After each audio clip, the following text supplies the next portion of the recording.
relates to the colonial experience that the world has had, actually. And I think it's very important in the context of this area. Clearly, people of South Asian and Afro-Caribbean origin are in this country pretty directly as a result of colonialism. Now, I want people here to understand the impact that several centuries of colonial exploitation and oppression have had. Not so much on the populations of those areas, those countries, but on the population here.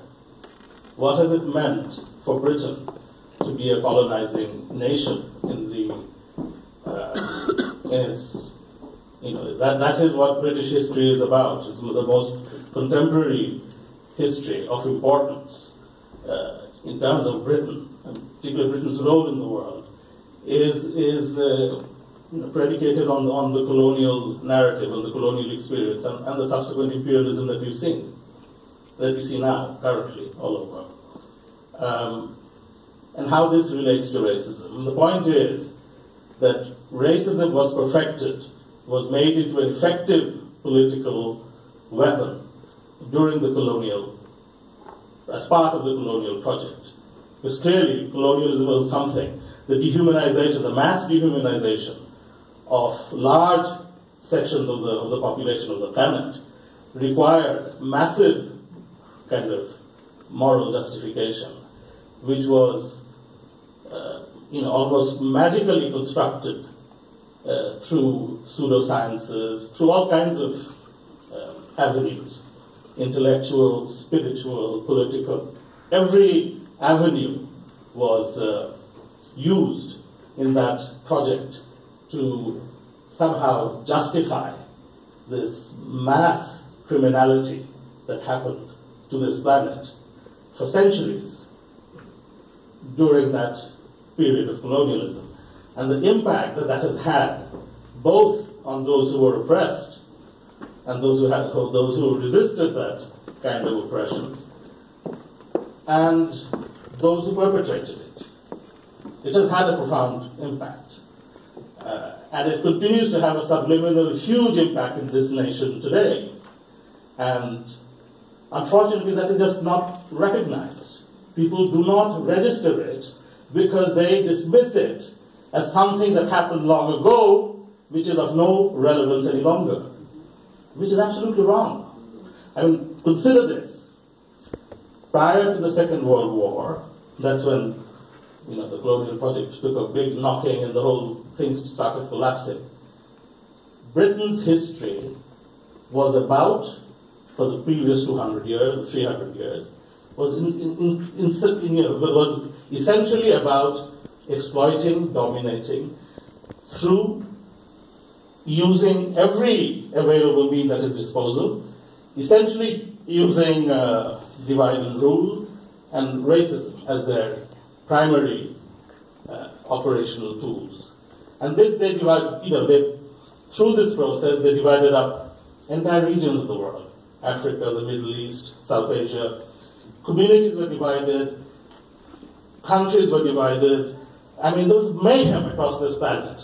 And I don't think people still actually understand what this was about and how it continues to impact on us today. And I think that is one of the biggest gaps that we have. People don't recognize what kind of an experience this was, how it has impacted on the planet. The planet has not yet recovered from this massive brutality that was meted upon it, systematically, decade after decade, community after community, nation after nation, state after state. And it's not just Britain, of course, it's the European nations. And I won't go through all of this. All of you know the background to this, right? But what I'm asking you to understand is recognize its vitality and its current relevance to us. Because it is extremely important. The mindset that you see that has produced UKIP, the mindset that you see that has produced the BNP, and this is extraordinary. We were the people who were oppressed. Do you know the numbers of people who died just in artificially constructed famines in India during that period? Do you have any idea? 10 million people at the beginning of the project in 1757 or whatever it was, and 5 million people at the end of the project in 1945 in Bengal. I mean, the amount and the amount of damage that was done to the world in every possible way is extraordinary. And consider the fact that Britain has never apologized for this, never even acknowledged that this kind of brutality as a matter of policy, as a matter of, policy. This took place systematically. And after the colonial period was over, when people came here to this country,